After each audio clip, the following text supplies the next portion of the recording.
was good practice. It was.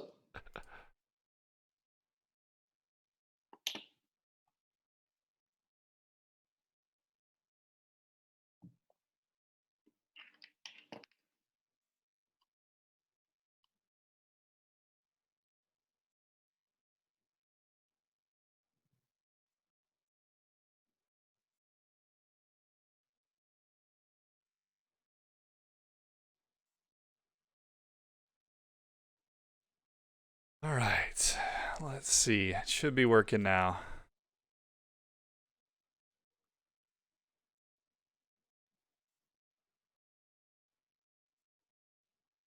All right. Let's see. It should be working now.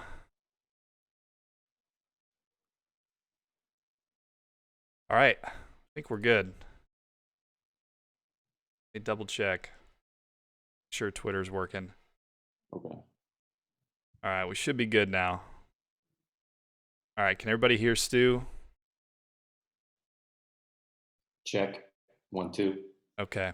Again, episode 2. I still haven't figured it out. I'm not an We're audio, getting there. not an audio engineer. People, if you knew how many YouTube videos I had to watch just to get this going, you would think I was insane. All right. We're here with Stuart Douglass. Again, his audio was not working, but he talked a little bit about playing at Carmel High School. He transferred from, you said Hamilton Heights, right? Yep. And you know, he can maybe hit on that again. Just coming from a small town, he said there's 700 kids. Then he's into Carmel University, which has 4,000 Yeah. kids in the building. So he probably had more kids in his class than he had at the entire school. And we were talking about just the level of talent that was in Indianapolis at the time. So let's go back. I mean, I can remember experiences playing against Odin and Conley. I mean, those guys were on the same team trying to play against those guys. And then you got Eric It's the Gordon. most unfair team ever. North Central. I mean, I remember, I can't remember the kid's name. Maybe you can remember. They had a kid who didn't play. I mean, he was like 7th or 8th man, and he went D1. I think he went to like Boston University or somewhere out east. Oh, yeah. I was buddies with him, Tyler Morris. Yeah. And Yeah, I was like, he's good. we played him in the regular season. He didn't play. He wasn't even on our scouting report. And I'm like, this They didn't guy's need going, him.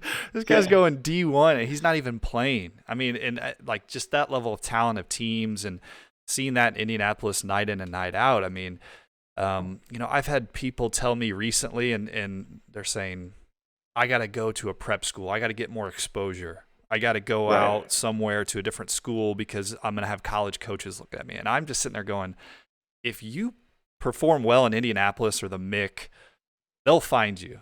The level Yeah. of talent here, I mean, it's just it's unlike a lot of big cities. I mean, especially for Indiana's a small state, but for us to have this Mhm. much basketball talent is ridiculous. I mean, even I left Hamilton Heights, but there's a couple kids, the Etheringtons. Yep. Austin, he went to IU. Alex committed to Kansas State, but from Hamilton Heights. So it's easier and easier to get exposure like that. You still have to find the right places. But yeah, I mean, I wasn't going to get any better experience. I mean, like I said before, even in AAU, I was getting the best experience from playing in the MIC. Yeah. Just playing against Eric Gordon, who was just a man child. He's getting 25 free throws a game because you just can't Yeah. you can't stop him. So all you're doing is fouling him. I remember one time we were playing LN.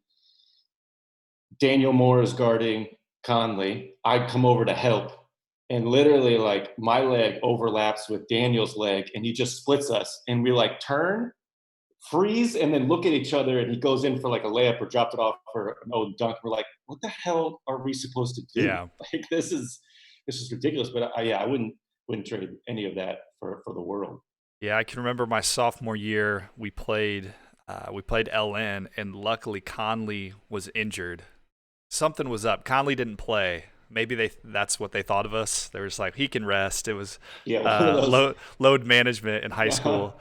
And I remember I came out and I think I hit like 7 or 8 threes, and Really? Coach Meyer was there actually. At that time, he was at Missouri, and so he comes Okay. down after the game. He's like, "We got to get you to Missouri," and then he probably saw a couple more games and was like, "No, We're good. we're good. We'll find a 6'6" guy that can do everything you can do and better." So How many times have you gotten that where like you go talk to a coach during recruiting and it was like, we gotta get you here, we gotta get you on campus, and then it's like, okay, they're gonna offer and then nothing. yeah, I've had that a handful of times. no, I still have a box of like all these letters from like IU and Purdue and Notre Dame and all this stuff, and it's like I didn't have just a minute chance of going to those places. Like I was pretty self-aware, but yeah, those recruiting days were, I mean, you know how it was. Yeah, it's a whole other world. Okay, so what made you choose University of Michigan? Like who else offered you, or like what really made that school stick out to you? The recruiting process was insane. I could try and keep it short, but basically things started to pick up my junior year, and um, long story short, I really thought like IU, Purdue, and Notre Dame were going to offer, and possibly Michigan. Um, a couple of those schools were like called me. They're like, okay, I want you to visit. It's like one of those like official visit offers Okay, type of deal. yeah, Like you come on campus and we'll offer you. A couple of those got cut short. IU just quit talking to me, and then Michigan was the only one around. And I knew I wanted to go to Michigan just because of watching West Virginia and Beeline. And that offense, I thought I'd fit well, and I thought it would be a good system for me because I always wanted to play in the Big Ten. Now that was kind of my goal. In hindsight, that shouldn't have been my goal, but that's what I wanted to do. I grew up in Big Ten country. yeah, Everyone was IU or Purdue, so that's what I was, kind of brainwashed by. But eventually, enough players passed on the scholarship offer, and they kind of came down to me, and it was like, yeah, I'll take it for sure. But it was nerve wracking, man. I mean, I committed like a couple weeks before signing, from the signing day, the first signing day, senior year, and like all the small schools. Once I had like those bigger schools, I wasn't talking to any smaller school. Like I had no mid majors at all.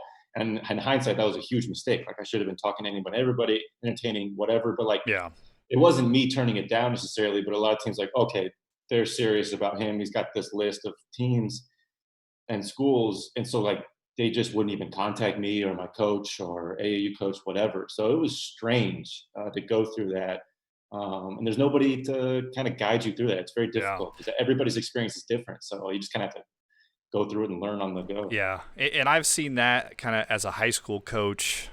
Seeing kids get recruited and those type of things is, a lot of parents and kids just don't know.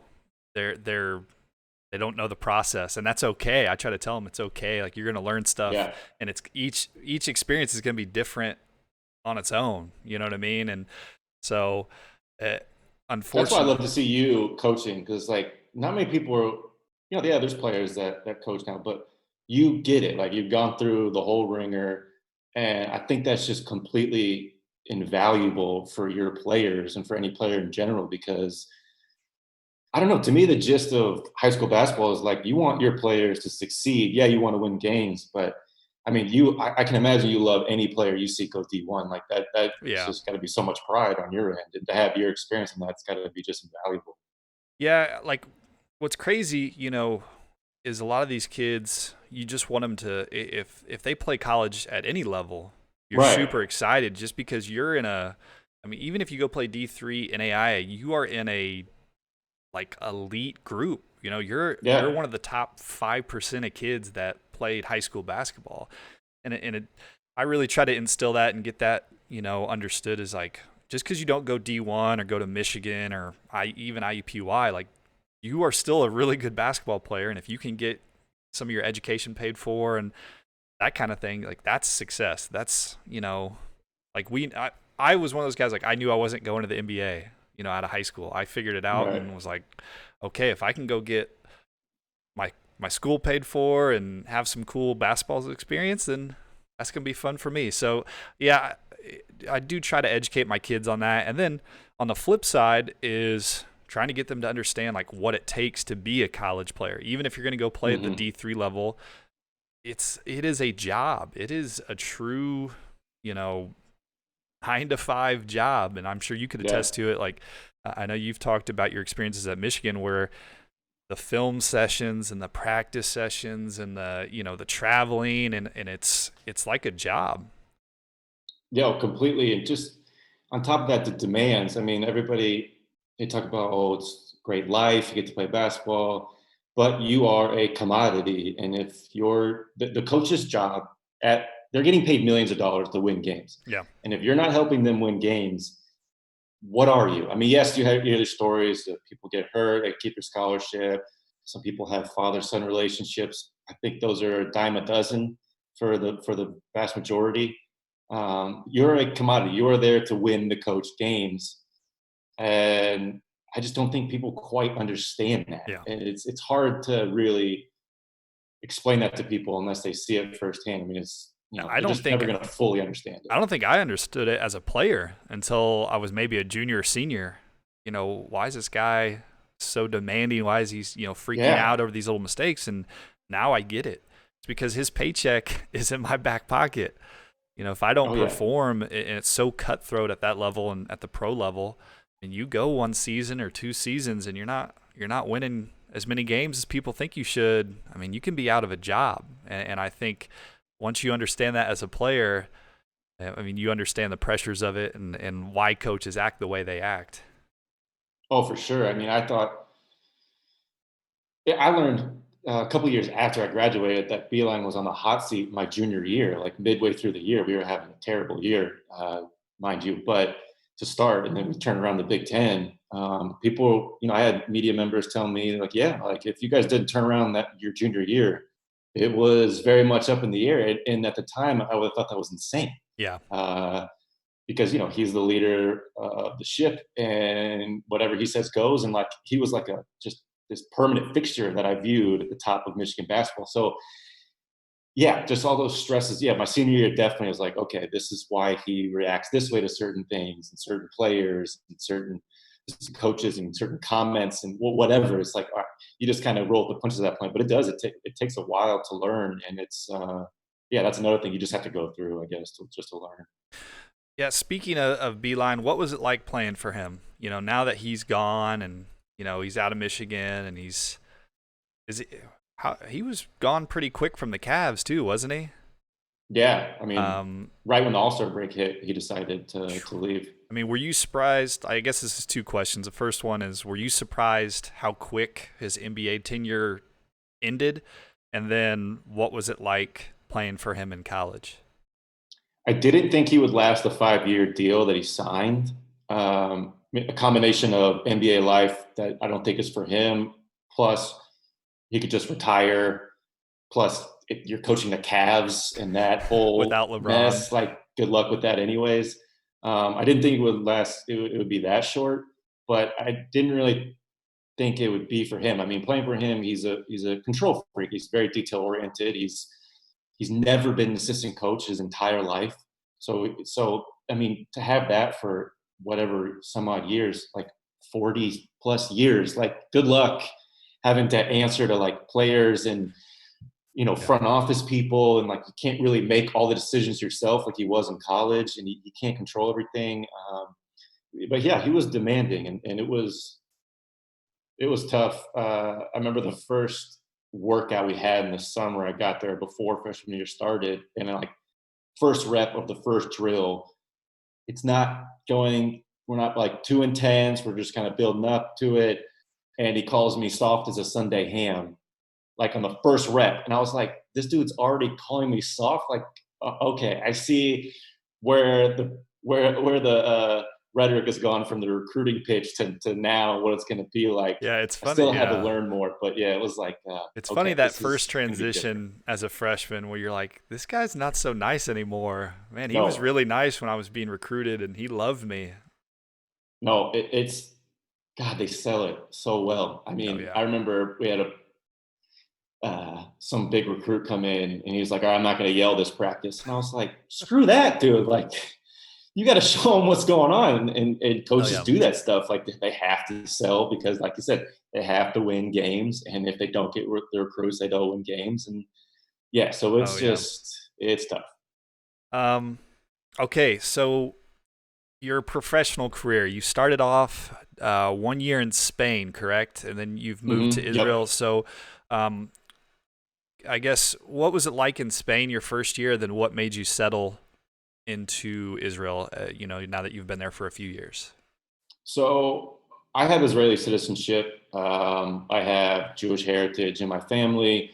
The law of return in Israel is there's many details, but basically I can come over to Israel and what they call make aliyah and get my citizenship. So my agent um, told me that before my first year. He said you can do that. We had an offer for Israel, and but I probably wasn't going to play too much. I wasn't expected to play, so I said no. Let's wait off, hold off on that, and put me somewhere else where I can actually like play and do more things than I was doing in college. And so I went to Spain the first year, second division in Spain. And it was really good. Like just a lot of older guys, older Spanish guys, but like it's one of the better Oh second yeah, divisions in the world. It was really good for me just to be able to get back some of that old high school self that I was trying to recapture and that you just can't quite get in college. And so it was good. But ever since then, then I came to Israel second year, and I've been here ever since. And that's been a whirlwind, and I'm learning new stuff every year, like this whole experience. But yeah, it's been comfortable here, and it feels like a second home, and it's going to be hard to get me to leave. yeah. I guess it kind of leads me into some. I have three questions. I guess number one is, and I don't fully grasp the geopolitical landscape of Israel and what's going Hmm. on, but for you as a player, are you ever concerned or worried, or how much do you pay attention to the political landscape over there while you're living there? I pay attention a little bit. I'm not fully uh, into it. I don't know every little detail. It's a very touchy subject, but first few years there wasn't too much going on. Um, you're pretty blinded by Yeah. things because there's the West Bank, Gaza, and then basically like the rest of Israel is kind of shut off from all of that. You got West Bank, it's got borders. Gaza is extremely difficult to get in out of. Like I can never go into those places, Gaza or West Bank.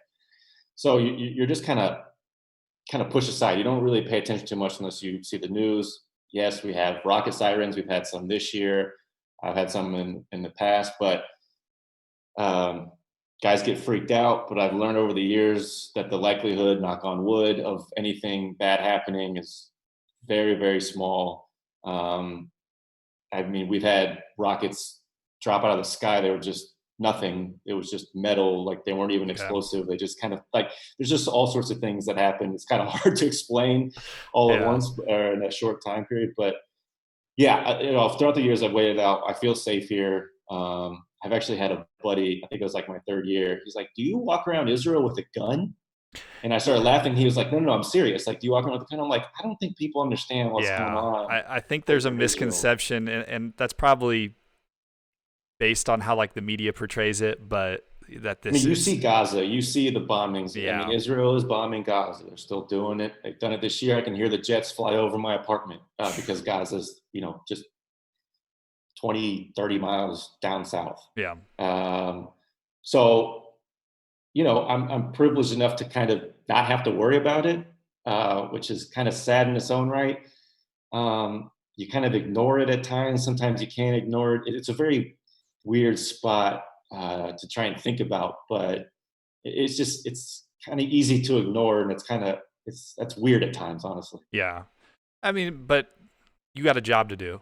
At the end of the day, you're there to play basketball and be a Right. professional, and they're not, paying you to understand the geopolitical No. landscape and that kind of stuff. So, I'm sure, as guilty as you feel, it's also what you're there to do. And Right. Um, let's hit on that. You've talked about some experiences. I read your story about the craziest game you ever played in, and I think you wrote a Oh, blog post or maybe a a podcast. I can't remember what exactly it was, Yeah, but blog. Yeah. can you kind of go back and describe what was your craziest game you ever played in? What was So I that think we were in like? Montenegro. We were in this international competition. We played these games. My team that year played in the domestic league in Israel. We're also playing in this league called the Baltic League. So you play Baltic countries. This game we were in Montenegro, I believe it was. It was, I think, in the middle of January. This place was insane. It had no heating. The doors were like open. We practiced there one time. We were all in coats and pants. Some people had gloves on. Like we weren't even really shooting. It was just kind of like get moving a little bit. The game rolls around. We get to the locker room. Like right next to the locker room, basically connected, is just this open door bathroom, but it's one of those like two squat holes in the ground. And it smells, John, I cannot fully explain how Oh my awful god! it smelled. Okay. It was rancid, So they were treating you well right off the bat. treating us well right off the bat. So on top of that, the door frame of the bathroom is pretty much right next to the door frame of the locker room. Both the doors are open. Well, one's doorless, the locker room door is open. We needed a heater in the locker room because it was so cold. Well, the heater was just taking in the poo air and it was just pushing it hot right into our faces. So I was like, I can't stay in the locker room. I got to go out to the freezing, tundra of the basketball court. So I literally can't stay in the locker room for more than 5 minutes. And I like to just chill in the locker room, do my thing. Um, Some places have coffee. I like to sit there, maybe stretch or whatever. Couldn't do that at all. So I go onto the court, try and warm up. It's impossible to get warmed up. People are piling in. They're all in their coats. You can just see your breath, frozen air, just right in front of you the entire game. And we're getting in the middle of the game, and things are going okay. I'm actually somehow hitting shots, even though the ball feels so cold. My hands are frozen, that's but I'm like, that's all the right, I'm just worst gonna when your ride hands it. are cold trying to be a I shooter. like it was like unconscious shooting. Like I'm just shooting, and I'm like, I don't know what's gonna happen, and they were just going in. But it gets down to like third or fourth quarter, and all of a sudden this guy collapses in the stands. There's like we're playing for like 30 seconds or so, and there's just this uh, hushed murmur over the crowd, and they're not paying attention. I'm like, what's going on? And they're all like looking up towards the stands at the top, probably like 20, 30 rows up. Um, and we see this guy, like, they're like, some dude's doing chest compressions on his buddy. Like, And we're like, I think some guy just died. Like, we think some guy just died. So like we sit there for like a minute or two. The refs restart the game.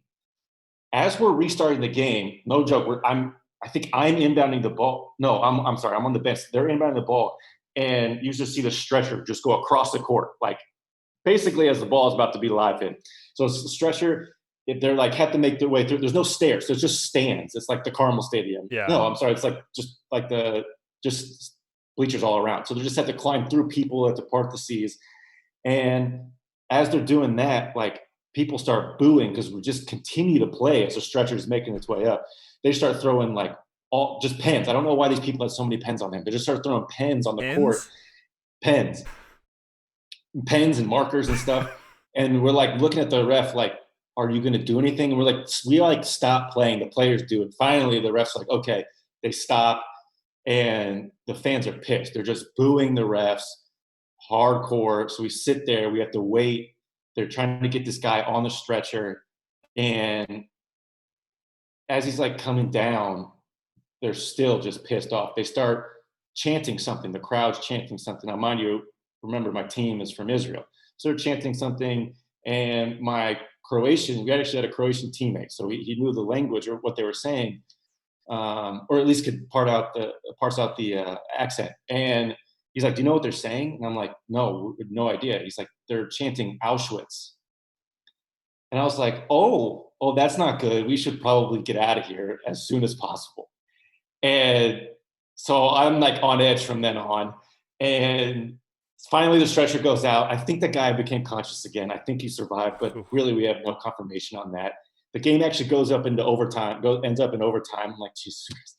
So it finally is over. We don't care. We lose. We do not care. Like, there's no showers. So we all Just just get out grab as our quick as you bags and just can. book it. And it's like, that was one of the strangest experiences I've ever had. Oh my gosh. Yeah, it's funny because I think one of the misconceptions about playing overseas is that it's this glorious life that they take care of you, and everywhere you go, you're treated like a rock star. And so for you to tell that story is hilarious to me because you have a hole in the ground to go to the bathroom, and you're getting screamed at. People are throwing markers on the court, and it's just some of the experiences you're gonna take away from playing is gonna be lifelong. I'll tell you that. Oh yeah, for sure. Now in your off season, you've came home, and would you say the JCC is like playing overseas? Would you say that's probably the same Man, the level? JCC was so good. I loved it. I missed the JCC I because do I think too. they stopped the men's league. I don't know if you heard. Yeah, they did for a few years. For those of you who don't know, Stu and I played on the same JCC team, and it's not your average men's league. That's the Jewish Community Center up on the Hmm. north side, and it's actually a really talented league. A lot of the teams have Division 1 guys, former D1 guys, or guys that still play pro. I mean, every game is pretty competitive. And Yeah, our team was pretty solid. I mean, we had you and I, Daniel Moore, who played at IU. We had Sean Esposito, another IUPUI guy. Pritchard. Pritchard was on the team 1 year. Yeah, Pritchard played another IU guy. We had Eric Fromm from Butler. I mean, that was our team. yep. So we had, legit 6, 7 D1 guys, and that was kind of how every team was. And I can remember we were in the playoffs, and we were playing this team. It was a heated game. I mean, the playoffs it got serious, Oh yeah. You and wanted your name on that banner, yeah, man. they put up a championship banner at the end of the season. You wanted your name on that, and we're playing this team, and I mean, we take it serious. We're playing hard, but these guys were taking it like it was the NBA championship. I mean, they are Oh yeah. screaming at the refs. They are complaining about every foul call. They're fouling us hard like it's the playoffs. Like if you drive, you're getting hammered. And I remember Daniel was on a fast break. Something happened where Daniel got tackled. I mean, legit, Yeah. like the guy wrapped him up, wasn't going for the ball. And so the ref called a technical. The ref was trying to get control of the game, calls a technical.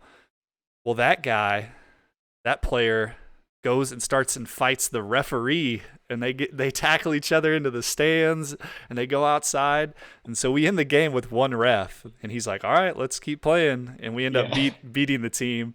But I can just remember those were like that's the kind of stuff that happened at the JCC during the playoffs. We gotta get that league going again, man. I like every year. I'm just hoping they bring it back up. I mean, but as the years go on, I think like I'm not sure if Sean touched the ball lately. I'm trying to get Daniel back into it. But yeah, we really need to get that team Yeah. going. Well, Sean, the new YMCA, the Ursay YMCA, has some decent leagues, Yeah, and Sean asked me to play, and I was like, I got to get back in shape. yeah. I'm at a standing desk right now because I have a herniated disc in my Oh back, no, and I can't sit down for more than 5 minutes. So I don't know how long I'd last in a men's league trying to you got to guard. get in rehab. You got to go to rehab. You Yeah, got to be like, what are you preparing for, John? Oh, the YMCA summer league. Like it's yeah, very serious. yeah. I'm going to see like the Pacers training staff. I got to get my body ready. Esposito needs it's, me. it's Um, true. He does. all right. Now you've played in the TBT, or is it just Mhm. TBT? I don't want to say the twice, I but always call it the TBT, and then I'm like, oh, it shouldn't be that, and then I just move on. I'm like, screw it. It's just the TBT the now. That's their TBT. fault. So what was that like? I mean, that's kind of gotten some traction with the Mhm. amount of money involved for the champion, and this last year is all about the Elam ending and how that was such like a cool addition. So Yeah. what's your thoughts on playing on that and the Elam ending? I think the Elon ending is incredible. I think it is just embodies the spirit of sport and of the basketball that everyone grew up playing, right? Like Yeah, you're not first to playing with time. yeah, Yeah, first to every 21. yeah, most of the people in the world that have ever played basketball play that version more than they played like timed version of basketball, right? So to me, that's like it just embodies the true spirit of basketball. I really like it.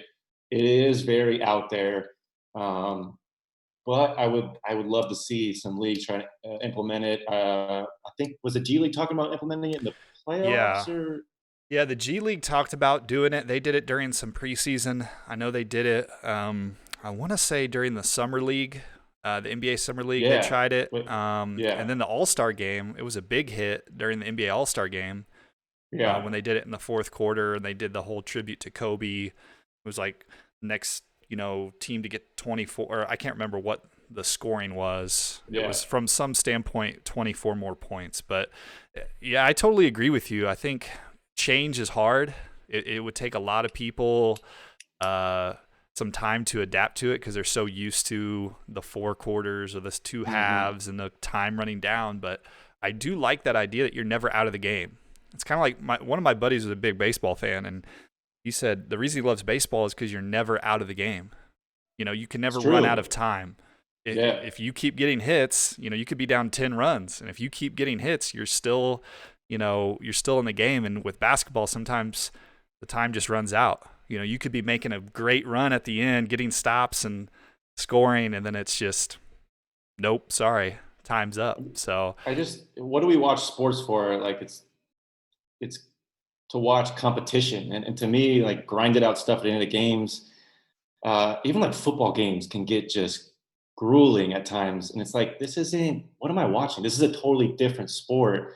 And yeah, it would be very different. It's very hard to break tradition in American sports. yeah. Uh, I mean, but it's like, I think it's just one of those things you have to rip the Band-Aid off almost. yeah, and I think people would appreciate it once they saw it. I mean, it's got to be better than the team fouls. You see if they miss Man, the free yeah. throws, and you come down, and then okay, maybe you make a shot, then you foul it. The whole fouling when down is kind of the standard strategy, and that's not basketball. You Right. play 3.5 quarters of the game of basketball, and then the last end of the fourth quarter is fouls and free throws, and it's really slow. And I think a lot of people would like to see that. I just, like you said, it's going to be hard to make a change. um Yeah. all right, this is a topic we've really been wanting to discuss, is the idea of a shot clock. So talk about a change Oh in yeah. rules is, should they have a shot clock in high school? Now, they did a national voting with coaches and ads, and actually this past week got voted down. So it's not something we're going to see nationally in the Was it next. close or I I didn't don't? see the final results. If I had to guess, it probably wasn't close.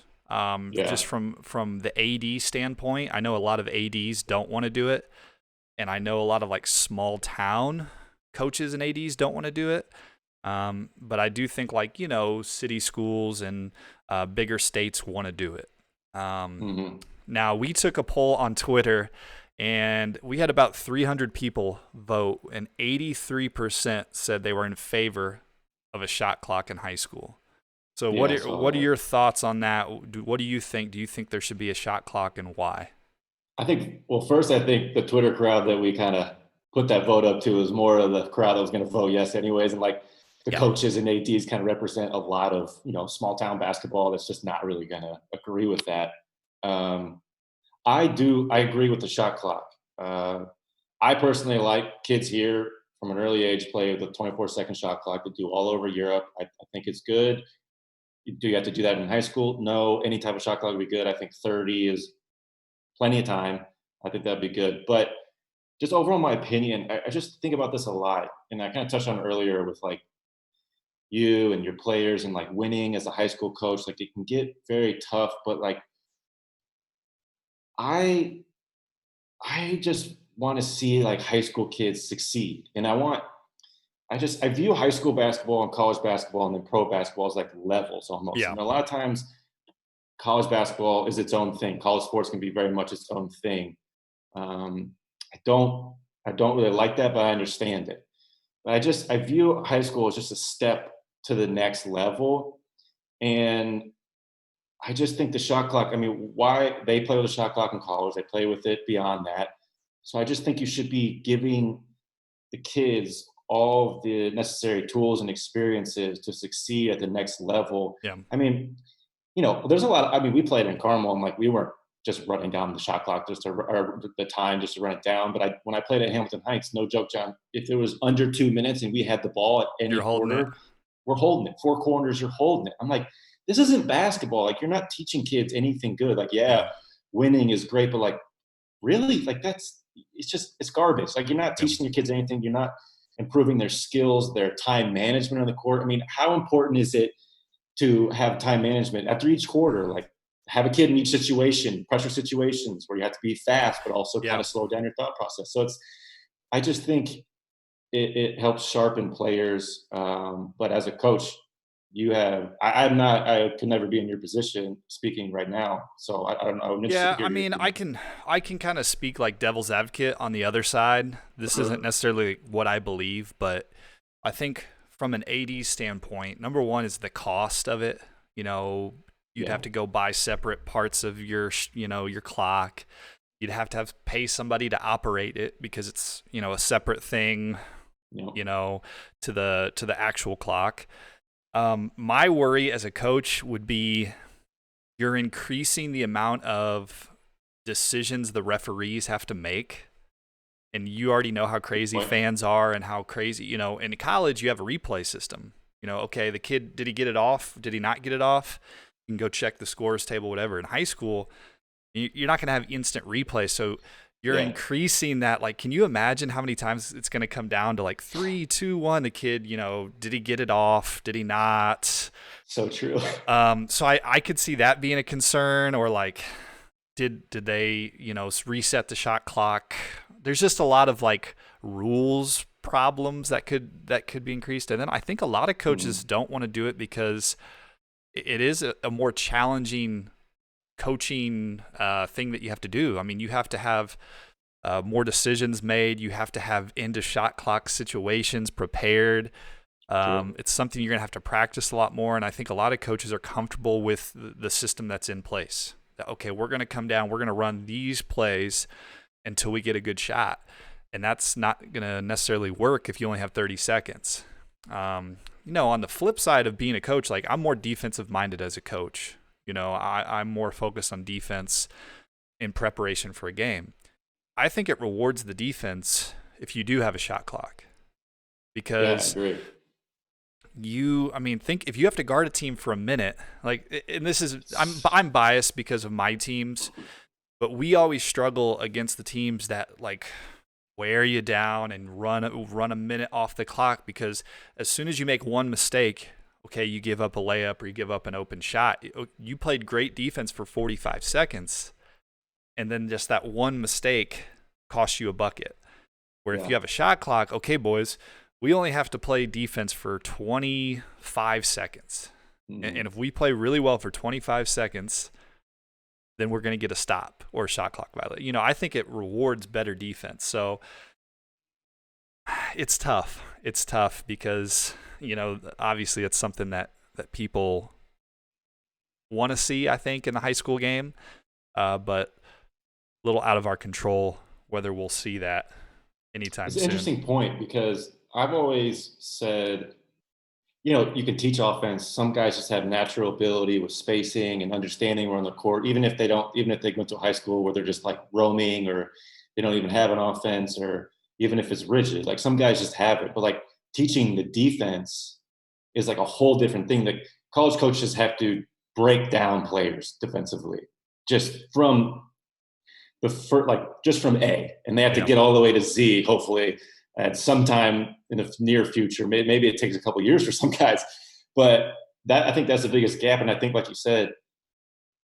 it even motivates players. Like, okay, you 25 seconds. Like you see a team like Hamilton Heights coming in, like you don't have to like, or if Yeah. they have to hold the ball for a minute, it's like some guys can just you just lose focus, like you said, and if you can motivate Well, them, it can really teach defense even better. and what's crazy is, um, in a lot of recent games that I've seen in high school where the teams held the ball, it's been the better team that held the ball. And Really? yes, I've seen 2 games where the team that was holding the ball, the defense was in a zone. So the team they were playing was just sitting back in like a 2-3 zone and just really packing it in. And both teams kind of got out to maybe like a 5 or 6 point lead, and they held the ball and were trying to make the defense come out of the zone. And it's just Huh. like, okay, I mean, I know the Yeah. argument is there'll be stall ball games and holding the ball, but hell, the games I've seen, it's been the better team that was holding the ball. So, That's um, interesting. and then the other thing is, at some level, I don't know if there's plenty of guys in high school that are capable of creating good shots, but I think you would see some ugly basketball at times with the shot clock. Sure. You'd see like 3, 2, 1 and a kid trying to do a move, which, maybe like you said, maybe kids will get better. Maybe kids will improve that end of shot clock situation, but Hmm. I can see some really ugly end of shot clock situations and bad shots, and it might affect shooting percentages and affect scoring a little bit, but then again, you get more possessions. So, Yeah. who knows? I mean, I would hope to see it one day, but I think with the current, people in administrations and ADs and, the older coaches that still have a lot of influence, you're not going to see it. I would look like, give me like a, couple of top teams. Give me like a 4-team tournament in the beginning of the year with a shot clock or something. Something fun for fans. You can go to like a Southport gym or Yeah. something. I don't know. Yeah, I that'd think be it a would be good idea, fun. like a invitational where you got, Yeah. 6 games and we're gonna play shot clock and just see what it looks like. And if it sucks, it Right. sucks. If it's cool, then that gives us a foundation of what to go off of. I know a lot of AAU tournaments are shot clock now, which Really. is something we didn't have I when didn't we know that. played. Yeah, a No. lot of the like Nike and Adidas and these bigger companies they're going shot clock. So That's good. I mean, yeah. that's good to see. All right, let's move on. Okay, kind of speaking of high school players, now that you've played in college, you've been a pro for several years, what advice would you give to a younger kid today who's maybe starting high school or a high school player? In terms of, are we talking like the high school team or college or just kind of anything? Just like a kid who's trying to, wants to be a good basketball player. Maybe he has aspirations of going D1, and he's Yeah. talking to you, and what advice You, would you give him? I talk, and it's funny, parents have asked me this because I've worked with kids in the past, and parents will ask me, can you give some advice to my kids? And what really I do is I give advice to the parents. Yeah, And that's a good it's, point. you have to commit. This isn't directly, like, you have to commit. And sometimes these parents don't want to see that their kid really isn't that interested in college. I mean, maybe they see a scholarship, maybe they're just putting their competitive selves into their kids. But like, if you're not committed, that kid's, no matter how good he is, like, he's probably not even going to end up wanting to play in college. So the first thing I would tell kids, even if they want, even if you can tell if they're very interested, they want D1, like, you got to commit. Yeah, you can play other sports, but there's a time commitment. There are sacrifices you have to make, and if you want to be at the next level, there's going to be even stricter time Yeah, commitment. There's going to be even more sacrifices like you can't even imagine. So it's just preparing yourself for, you got to change it, basically just change how you view sport and basketball in yeah, general. It's pretty eye-opening. I kind of learned on the go. College taught me a lot, but I think that is the number one thing. It's like, if you don't love it, you have to be completely honest with yourself. You can't just do this for somebody else because your yeah, parents want to. I tell them, another thing is, you have to be very honest with yourself. So say you want to improve your 3-point shot. Okay, are you do you think you're really getting better at your 3-point shot if you go in and kind of maybe jack up 50 shots and they're not all that serious, they're not in game situations? Like, maybe you left and you're like, okay, I got some work in, but you have to be super honest with yourself. Like, do you really think that you improved that day? And most of the time you didn't. And I've had to do it with myself. I mean, I've gone to a gym and be like, well, I didn't yeah. really do much today. I just kind of shot around and didn't do much. And it's an everyday sort of thing. Yeah, you have to be able to audit yourself. I always talk about Yeah. that with my kids is like you have to really be honest because I think I hate to say this and every parent is guilty of this. I'm guilty of it. When I look at my daughter, I'm like she's the cutest thing in the world to me. And I think a lot of parents obviously feel like, their kid is special and you have to really take a step back and look at it objectively and say, is my kid in the top 90, or is he better than 97% of Yeah, every other kid? it's a And crazy number. you can't say that, then you can't tell me your kid should be D1. You know, if you even then, hell, there's kids that are talented enough to play D1 that Are don't you go tall D1. enough? Yeah, are you tall Yeah. enough? Did you Yes. play on the right AAU team? Did Yeah. you play for the right high school coach? Did you get seen? Some of the time it's luck. You know what I mean? Like, Yeah. did a guy, what's his name? Huggins talked about this guy one time that he recruited. He said, they were like, why'd you recruit this guy? And he's like, I went to an AU game at 7 a.m. and I saw this kid pressing full court. It's 7 a.m. He was picking up full court and just like zigzagging this kid. And he said no other coaches were there. It was just this empty gym. And so I want that kid. And he ended up going to West Virginia and being a starting point guard for him. And it was like, it's like, what if Huggins slept in or went to breakfast? It Yeah. just didn't see that guy. Like, he'd never end up at West Virginia. So I mean, sometimes it's luck. And I think the other thing is, if you're good enough, the coaches will find you. I think you got to stay patient. And I think sometimes parents, they want you to go, well, what are you doing? How are you getting my kid recruited? I'm sorry, I don't have a magical, like, I can't call a coach and say, recruit this kid. That's not how it works. They're getting paid to go find, their players, and they know what they're looking for. So, I mean, I like that you said it's sometimes more about educating the parents to the process and what it takes and what you're going to have to be dedicated to. And, are you willing to drive your kid to all these tournaments? Are you Man. willing to, like my dad, when I was young, he went and he bought like cement to put in our backyard to build a court. And like, so we had something at home, and all the, just the level of investment, even to today, is crazy. Yeah. That it takes, for your kid. Like, I want my daughter to be a golfer. And I know, If I have kids, I want them to be golfers 100%. yeah. But I know going into that, I'm not going to be naive to the process of what it's going to take for her to, if she's really going to be like a D1 golfer. I mean, I'm going to have to get her lessons. We're going to have to practice. We're going to have to play a lot of golf. And she's going to have to be able to compete at a high level, and if she can't do that, well, all right, then maybe you'll just be a high school player and have fun and enjoy it. And I mean, that, I think you got to be really honest and audit yourself. I like that you said that. John, Yeah. John, I had a kid I knew, he couldn't even make like the B team on his freshman year, and his dad bought him a gun that he had in his driveway. And the kid, I think, probably touched it like a handful of times, and probably 4 of them were because his dad told him to get out there. And it was like, yeah, that is the perfect example of I what I'm mean, talking you about. feel bad for those people. I mean, and we've all seen it, the parent that kind of lives vicariously through their kid, or maybe their experience in high school wasn't great as an athlete, and they're Sure. trying to project that onto their kid. I mean, we all see it. It happens at every school.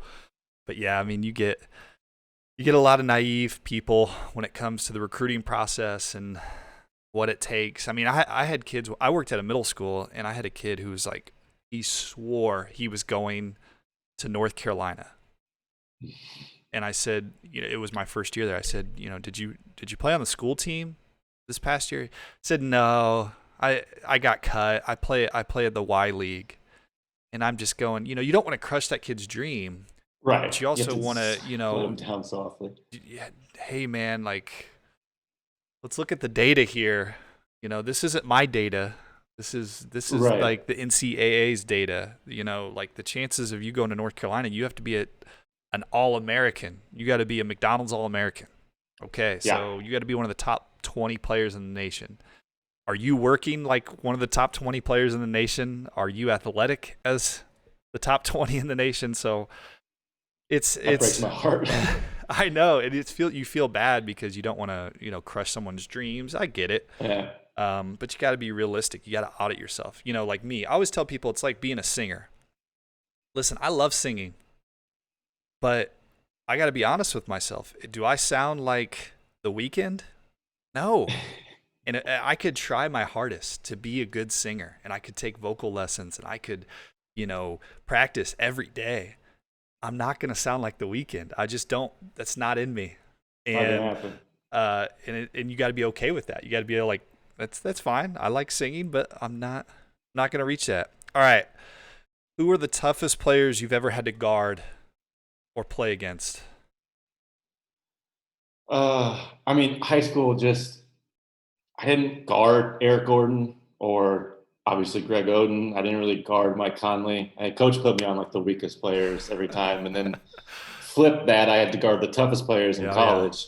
So college was probably when I had my actual toughest personal assignments, and we played a lot of great players in the Big Ten. But do you know Jerome Dyson?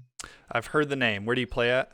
Play at Connecticut, Okay, I and we played Connecticut twice, and the second time it was Kemba's like sophomore year or something. But Jerome was still the man on that yeah, team. And when I'm saying this dude, his first step, it was like he was like kind of like hunched over. It was like kind of like T Mac when he would be like yeah. hunched over, and then it was just By you. 10 feet within 0.2 seconds. It was like, what the hell just happened? Like what? And if you're in the open court, like you have to foul. Like Yeah, you're just not you're stopping. not. Yeah, And I remember playing him, and I was like, dang, like uh, I'm losing my mind. What conference was that? they in the Big East or the? Yeah, sorry, Big East. I'm losing my mind. I was like, oh, the Big East is serious. Like they got some serious Yeah, athletes. The Big Ten was a little slower. yeah, And that to this day, I mean, then when I got to school and I guarded Manny Harris in like open gyms, he was like the same. Like I remember watching him. He could take the ball on the top of the key, and it was just one sweep, and he could just cover 10 feet more, like yeah, 10 to 15 feet with a dribble. And I was like, okay, I'm gonna replicate, do the same rep, and it was like half the length. And I was like, some of these dudes are just gifted, like they're just yeah. talented. And you just got to deal with them as best you can. Yeah, I think at that high level, people don't realize just how talented guys are, especially at scoring. I mean, good offense is going to beat good defense any Yeah, day. Um, you know, gosh, just in high school, I mean, we can go through it.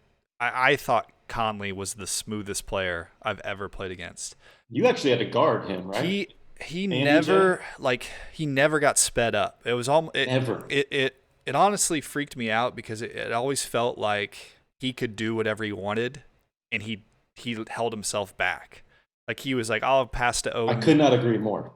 and then if the game got close, he would always just hit this extra gear where you weren't stopping him. And like you said, you talked about that story where you guys tried to trap him, and he just splits you, and you're just looking at each other like, what are we supposed to do? I mean, we had those moments where you're trying to guard him, and he takes one step and he's at the basket, and then Yeah, the help side's guarding Greg Oden, so he's not going to step over. And I thought Eric Gordon was the same way. He was just a bully. I mean, he was a grown man, 6'4", 205, he would do quick. that like dribble move. He would hop and he'd cup the ball, and you're like, that's it, you're done. Like Yeah. you're not going to stop it. And I remember I started out on him in the regional, and I got 2 fouls right away. So our coach was like, all right, we can't put you on him. You're going to foul out. And so we ended up going 2-3 zone, kind of messed him up, got out to a lead, and then he started pulling from wherever on the court. Oh, I think I And remember that was at that. the regional championship. I Yeah, think yeah, in, yeah, yeah, yeah. in college, actually, this is a weird uh, the worst game I ever had to guard somebody was Brandon Jennings. I guarded Brandon Jennings one summer. Listen to this team. They had Brandon Jennings, Kevin Love, uh, Yeah. Taylor King, who went to Duke, He was like probably the most ridiculous high school shooter I've ever seen. Chase Budinger, and there was one, I want to say they had another kid that went to USC. I don't know if it was DeMar DeRozan, but I want to say DeMar DeRozan. That was their starting 5. It's just insane. And so, I was the defensive stopper on our AAU team. Yeah. And we were in the semifinals at Vegas, and Okay. we play them. They were the SoCal All-Stars. They had never Oh yeah. lost a game, and they put me on Brandon Jennings, and I couldn't guard him. I mean, he was like step backs, get by me. I mean, I think he gave me like 27, 28, and just the lightest, just did whatever he wanted to. I think, People forget how good he was. oh, and Like, he was a grade below. We were yeah, 2007. He was a 2008 guy. So he was playing up and just destroying everybody. He was so talented. He was one of the first guys that didn't go to college, right? He mhm, went and played overseas for a year or two, and then went to the NBA. I mean, yep. he was ridiculous. He actually, funny enough, he destroyed my AU team in 8th grade.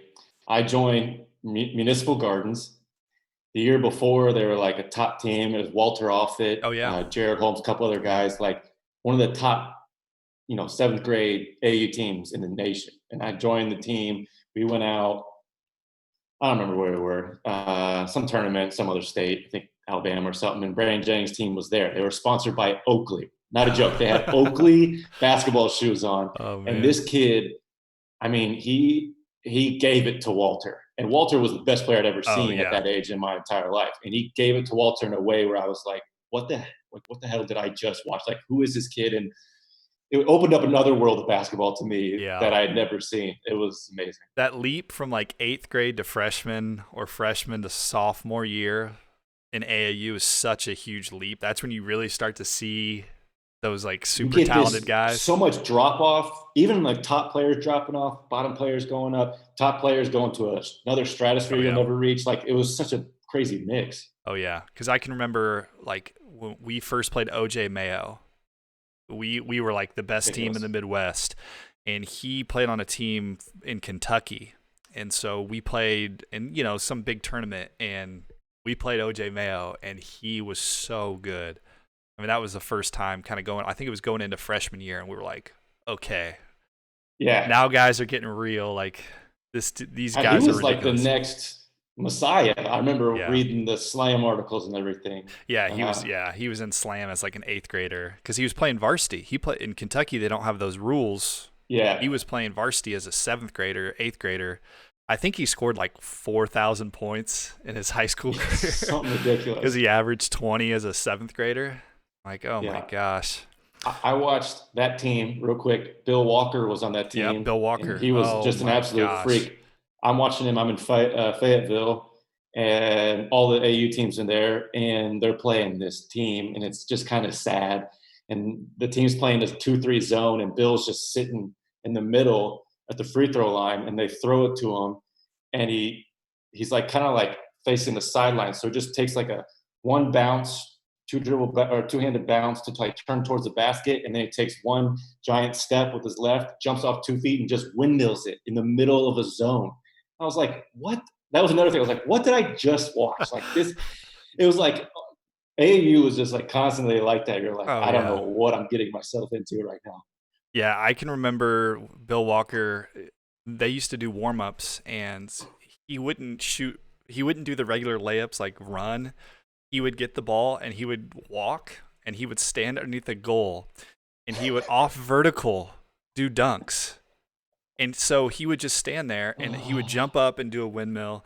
He would jump. I remember him like cocking it between his legs off vertical. And this is like He freshman was year a of high school. freak. And I'm just Yeah. going, we got to play against those. I got to guard these guys. Yeah, that was Definitely. it's funny because those rude awakenings. I can remember my first high school varsity basketball game. We played Pike, and I'm this 15-year-old freshman. I'm starting, and Oh we play man. Pike, and they have Courtney Lee, Mike McCoy. Who else did they have? I mean, it was one of those state. I think Robert Vay. I can't remember. That was ridiculous. Was And Cage on that team, or was he I think he had graduated. graduated? I think it Okay. was the year after that. So it would have been Courtney Lee, Mike McCoy. Gosh, they had some other guys that I'm forgetting. And I remember Courtney Lee during when you go out there before the JV game and Mhm. everybody's like layup lines and dunking and stuff. Courtney Lee was doing the nastiest between the legs, windmills, and I'm just sitting there as a 15-year-old freshman going, this is gonna be fun. All Yeah. right. What did I just sign up for? Yeah, and the coach is like, "Yeah, you get to guard that guy." All right. Uh-huh. Not a big deal. Just another Friday night. Yeah. Um. All right. If you, Space Jam 2's coming out here soon. Um, if you had to start a team, if you were like the bad guy and you got to start your own Monstars team, what 5 players' talent right now would you steal? But I can't steal LeBron's, right? You can't steal LeBron because he's the Okay. protagonist. I'm going. I mean, it's Steph, it's KD. Oh my God, this is gonna be tough. I'm gonna write mine down right now so I don't cheat. Okay, let me. You know what? List of all stars. Okay, I'm just blanking on names. Sorry, yeah, I put you on the spot. Okay, so Steph, KD, Giannis, obviously. Come on now. Yeah, Um, I'm trying to think of some big men that I would really want, like some. Embiid, Yeah, but I want a freak. I want like a. I guess it'd be would be Porzingis. would be at the Porzingis would top be of my the. list. Maybe I go something. You know what? I'd mix it up. I go Embiid and then give me Bam Adebayo. I'm obsessed with Bam Adebayo. I think Bam. he's a freak. I think he does it all. He's a beast down low. I think he'd be perfect. I don't, you got the Monstars. You can have 2 big men. Who Oh cares? yeah, you could have whatever Yeah, you want. Yeah, exactly. I said I was really similar to you. I had Steph, Giannis, KD. I said Harden. I need if you go back and watch the original Monstars, they didn't hit many threes. The game's changed. They were all It has dunks. changed. So I It'd be a very interesting. I'm very curious to see how they have that game play out, like on film, are they just on a shooting movie. like the Monstars just come out and they're just shooting threes? Yeah, yeah, yeah. LeBron's the only one dunking. I said Draymond. You need a defender. Mike got loose and just started scoring. You need a defender. So I got to throw Draymond to try to Someone to talk guard. some trash to. Yeah. That would be perfect. Like, why did they get Sean Bradley? No one's ever asked that. Why did they get Sean Bradley? I want to say comedically, he's Yeah. like a great look. You know what I'm saying? You can make him a big doofus too, and he's Yeah. like gangly. And when he like loses his powers, it's just him walking normally. It's like so. I guess maybe from a comedic standpoint, but yeah, from like a player standpoint, no, it makes 0 sense. You're not Charles Barkley. Just some bum that looks like him. Scram. Man, I Get gotta be what watch you that again. say? Be gone. How's your golf swing? It's funny you asked, John, because I've just been visualizing it constantly. I can't play over here, so like Do they not have a lot of golf courses in Israel? water is so expensive here. Oh, Like people don't even have lawns. It's so like if I want to go golf, they have one. They have a par three, and then they have one up north. it's like If all I want to golf, sand. it probably cost me like $150. Damn.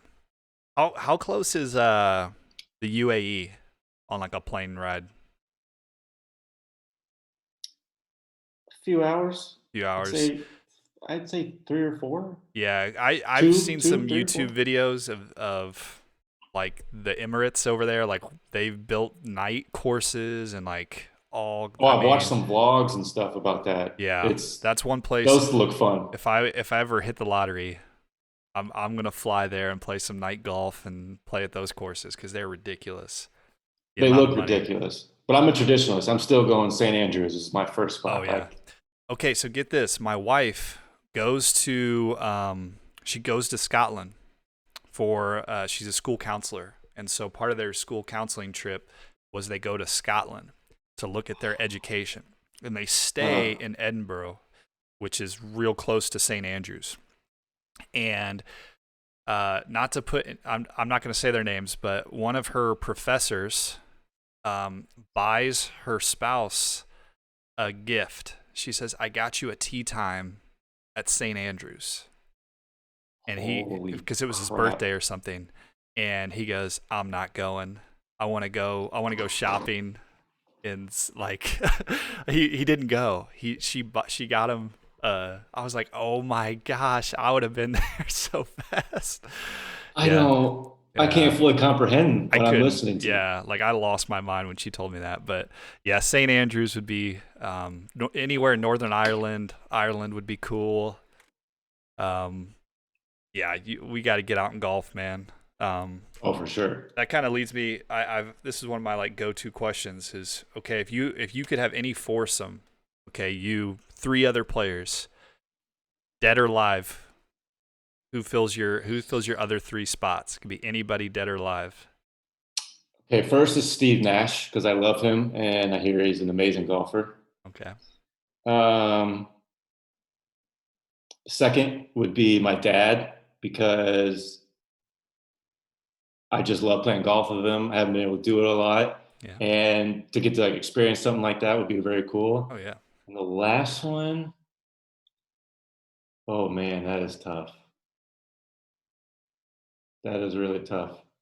Uh, I'm trying to think like outside of basketball, but if I could like talk to LeBron and like just get that experience, Yeah. I think that would be pretty amazing. Like if he was very honest and off the cuff a little Yeah. bit, I just think he's so guarded. I think that would be Oh really yeah. Just cool. get like that personal experience with him.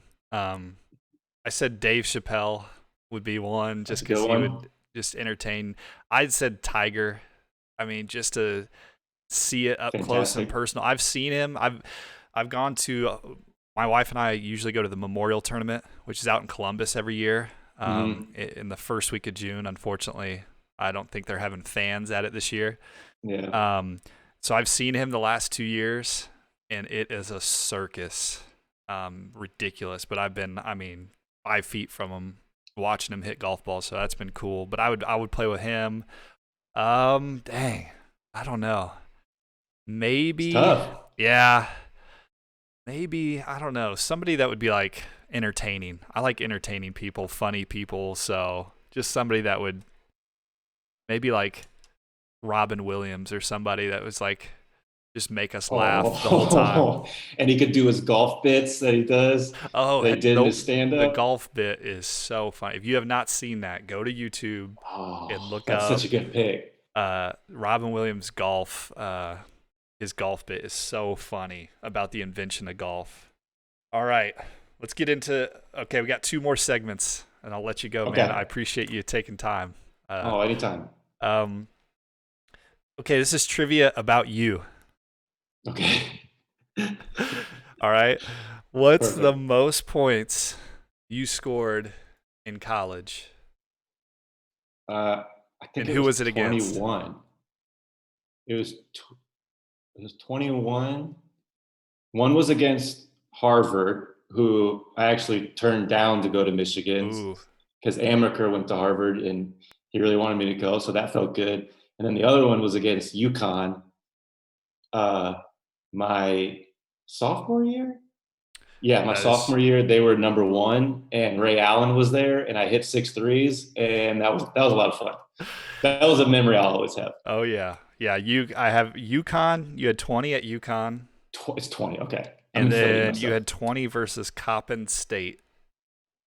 I don't know who that is, but you guys must have given Don't them remember that at some all. buckets. Yeah, it's Yeah, funny. Like you play so many games, you don't even remember. Like, John, I can't tell you anything. Like people tell me these stories that happened in college. I'm like, no idea, zero. yeah, I did an interview with Greg Rakestraw the other day, and he was bringing up stuff because he did our radio when I played, and I was like, I don't, I that was so Those like guys have the best memories. deep in there was cobwebs on that memory because like we played at Arizona State in the Phoenix Suns stadium when they had Ooh. Harden and Amari Stoudemire sat front row and we were killing them. Like we were up, I think we were up 19 at halftime or something like that. And Damn. Alex Young, you've played with Alex. Hmm. He was hitting all these threes and talking crap to Amari Stoudemire. It was awesome. And Sounds about like him. yeah, and I was like, I didn't even remember. Like that was so far. That was my sophomore year of college. It was so far out of my memory. I'm like, oh my gosh. That's funny. What's the most points you've scored as a pro?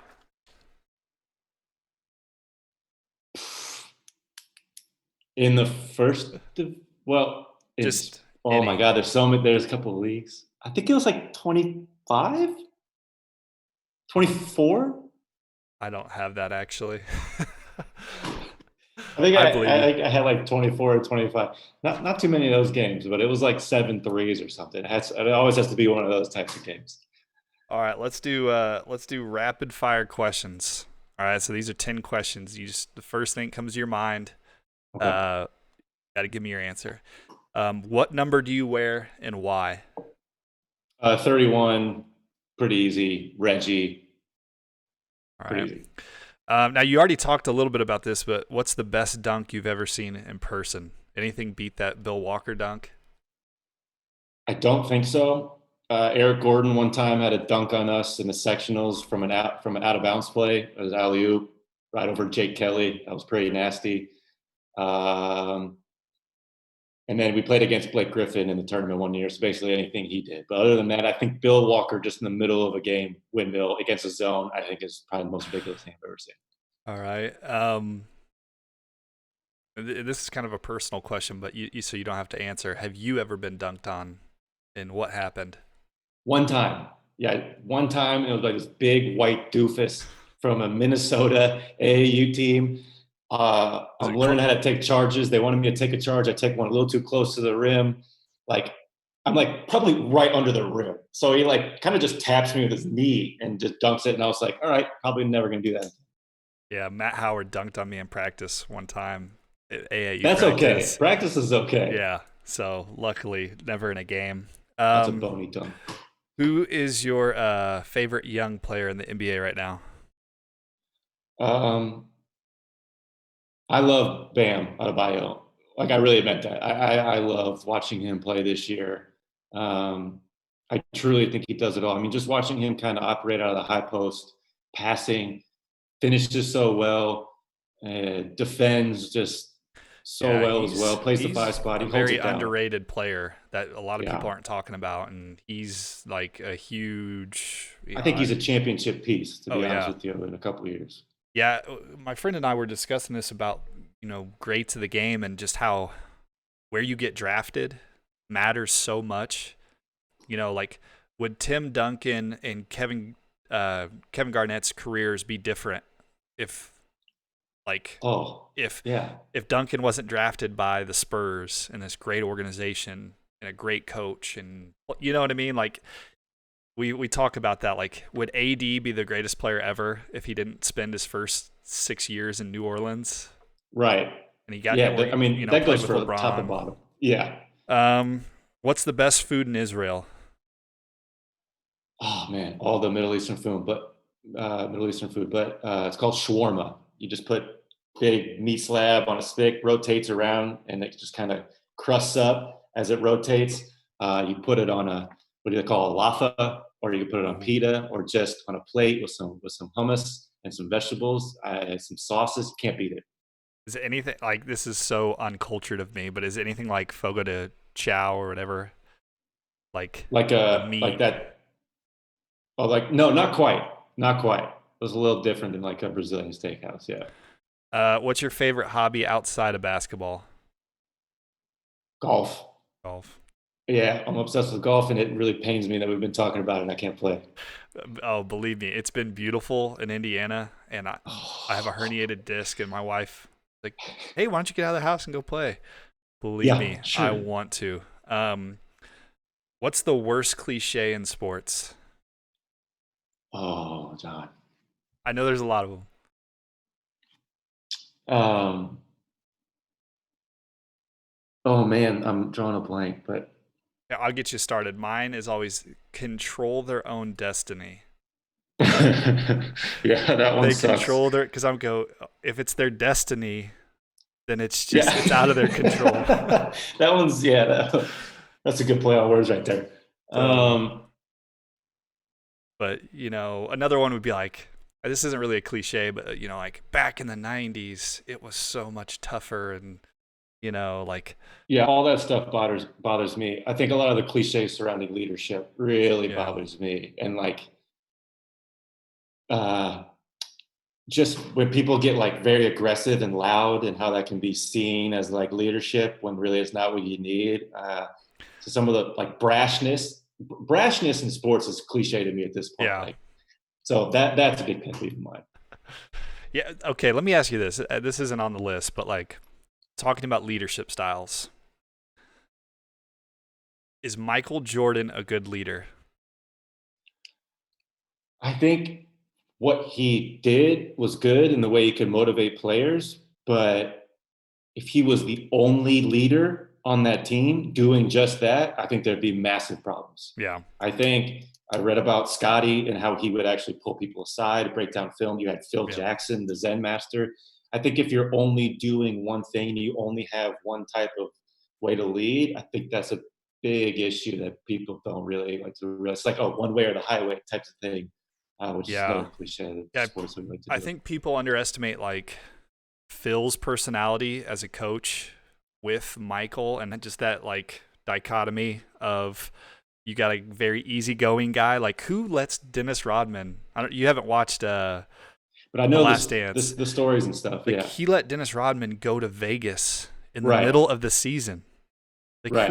who in their right mind does that? So Phil has Nobody. that Zen master, like you said, that easygoing mentality that wrap his arm around you in that kind of it's that Zen, what is it, yin and yang to Yeah. Michael's like brashness. So yeah, I think Just like people on top of that, underestimate. real quick, because I saw, I think it was a quote, Dennis Rodman was basically saying, Phil Jackson treats me like a human being, right? Yeah, Not a basketball player. And Michael Jordan, other guys were just there to help him win. yeah, So you needed that yin and yang. Like you said, it's extremely difficult to just do one thing constantly and beat players over the head with it. especially over an 82 game season. I Oh mean, my God. And the that's playoffs just is got to wear really, on I you. mean, If it's a you lot. if you could own a sports franchise, what what team would you own and why? I I would love to own the Pacers. I really would. I think that would be a lot of fun. There's just too much history Yeah, growing up with that. Um, but there's also just, I have issues with a lot of the conservative dealings that they've done. I think the management the last few years has done a fantastic job. yeah, I mean, there's nothing to critique really on that end. Um, but I just think there's a lot of risk that you need to take as a small town market that's not going to get the top free agents. oh So yeah, there's just some things like that. I think it would be very fun. It'd be a big challenge. I think it'd be a lot of yeah. fun. Yeah, I'd go with like one of the big soccer teams, like Manchester That would be United or fun. something, just to be on like that world level. All right, who's a better shooter, you or Sean Esposito? So I'll give the answer that I think me and Sean agreed on back when Sean was actually shooting and playing in the JCC. But spot up, I think Sean back in the day, he could have given to me pretty easily. Spot up, him and his set shot. He doesn't jump. He can barely grab the rim. All right, his set shot was magnificent. But he said, moving around, you have to move it all. Then I Then would you, win. I would So maybe agree I'll with take that that. answer. I'd Yeah, maybe agree with that. Funny stories about Sean and I. We were roommates in college and playing together for the last couple years. And I remember the first thing he came to an open gym, or it was maybe one of his first practices, and Coach Hunter was like, "Man, I really like this guy's shoulders. Man, he's got some wide sets." She just kept talking about how wide that's his a weird shoulders. thing to say about Sean. And I was like, I never really thought of Sean like that. Like I never even No, noticed his he shoulders. did square the hell out of him. That man could square his shoulders to the basket Oh better than yeah, anyone I've ever seen. maybe that's what he was talking That about. would But probably was it. okay, this is a tough one too. What is your favorite NBA? I know you're gonna say Pacers, so you can't say the Pacers. Okay. What's your favorite NBA throwback uniforms outside of the Uh, Pacers? Because everybody would say the FloJos or uh, the the striped. yeah, I mean those are just amazing. So I'll give a shout out to the black Phoenix Suns jerseys, but and then I'm obsessed with NBA shorts. I have a Oh yeah, problem. Like I just kind of searched the internet. I've yet to buy one yeah. because they're way too expensive. But like, if I had the money, I would just buy all those $100 of NBA shorts, all the Timberwolves with the Oh yeah, the trees on the trees. waistline, Yep. all of them. But so a I had Mavericks, old Mavericks with like that.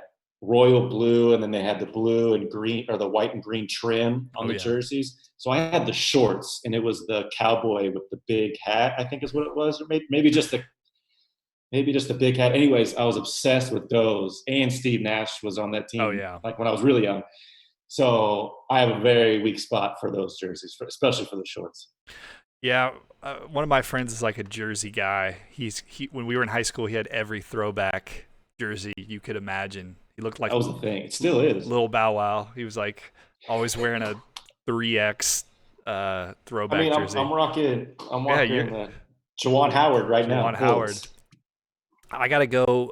The striped Magic when they had Penny Hardaway. Oh Those were man, some of my favorites. I loved um, the Vancouver Grizzlies. The teal with the I don't know. Those were so amazing. sick. And then I liked the All Star game when it was in Phoenix. And they had the teal with the cactuses. I'm a sucker for those. Those If are amazing too. I just I can't afford throwback jerseys right now. So No, no, I got to buy the knockoffs online from Asia, man. They're the best. by the Chinese knockoffs. All right, Hell yeah. man. Well, that's all I got for you. And again, I appreciate you joining me on my live stream. You're my second guest. I'm still figuring it out. Sorry Hey, you're about the doing audio good. issues early. Man, you gave some great answers. People missed your best answers. I know, I know, I know. That's all Uh, right though, but we'll have to do this again, man. And again, for sure. best of luck. I know the season's going to start here soon, start up again. So stay Yeah, wish me healthy. luck. I don't Yeah. break an ankle or something. Stay healthy. And when you get back to America, man, we'll hit the links. We'll get some golf in. Can't wait. Get that rehab in, and we will hit the links for sure with Sean. All right, man.